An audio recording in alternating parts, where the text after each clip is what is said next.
Dear students, in this lecture video we are going to solve a problem on forced vibration analysis. This is the problem statement. A vertical single stage air compressor having a mass of 500 kg is mounted on springs having an equivalent stiffness of 1,96,000 Newton per meter and a dashpot with damping factor of 0.2. The rotating parts are completely balanced and the equivalent reciprocating parts weigh 20 kg. The stroke is 0.2 meter. Determine the dynamic amplitude of vertical motion and the phase difference between the motion and the excitation force if the compressor is operated at 200 rpm. So we can write down the data given in the problem.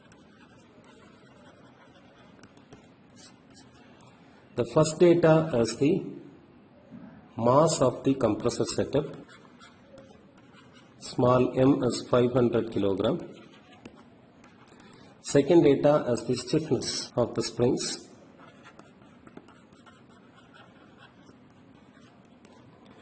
(1.96 into 10 power 5 Newton per meter). The third data is the damping ratio zeta.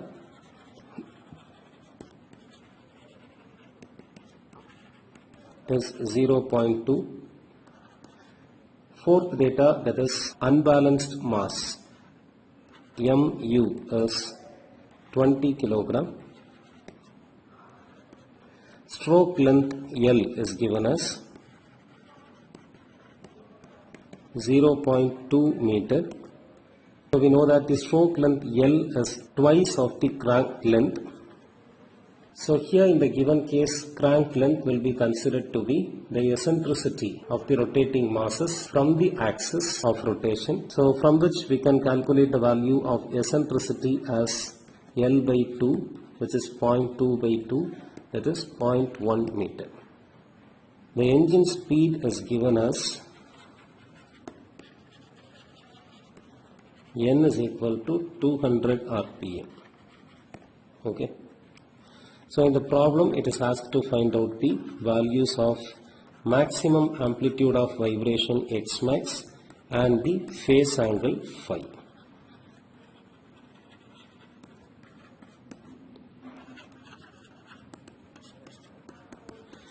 So we know that the formula for calculating the maximum amplitude of forced vibration X max as F0 by S divided by root of 1 minus r square the whole square plus 2 zeta r the whole square.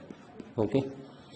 So here F0 is nothing but the maximum value of the applied force. Here in the given case, forced vibration occurs due to the presence of unbalanced masses in the system. So the generated F0 can be calculated as the centrifugal force mu e omega square.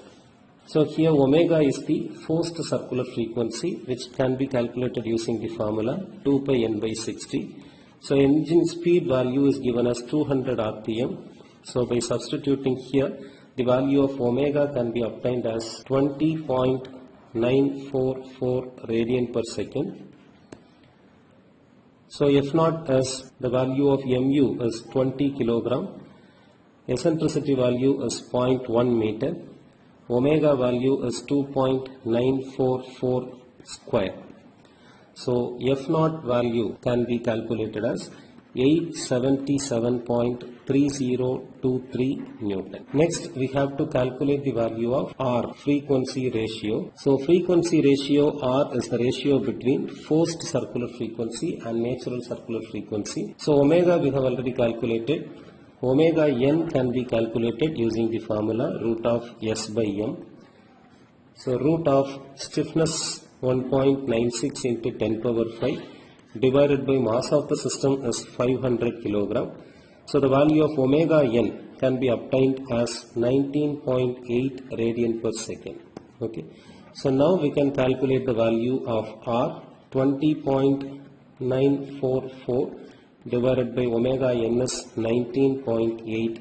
So the value of R will be obtained as 1.057. So now all the values in the X max formula become known. So by substituting all the values in equation 1, we can calculate the value of X max, that is the maximum amplitude of forced vibration.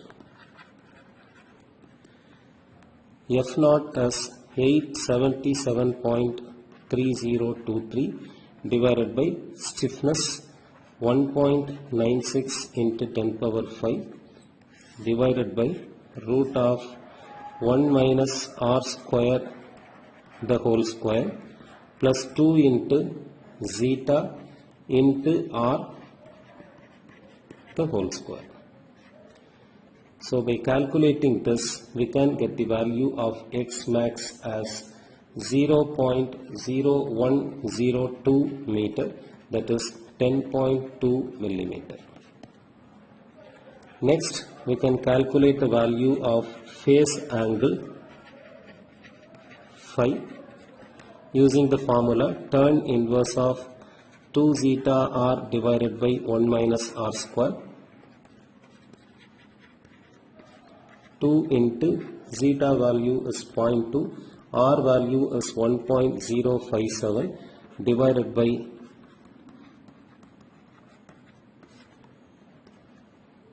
the value of phi can be obtained as minus 74.5005 degree. Okay. So this angular location can be visualized in the fourth quadrant. So this angle could be also reported to be acting in the second quadrant along the line of action. So to calculate the angular inclination in this direction, we have to add 180 degree to the minus 74.5005 degree.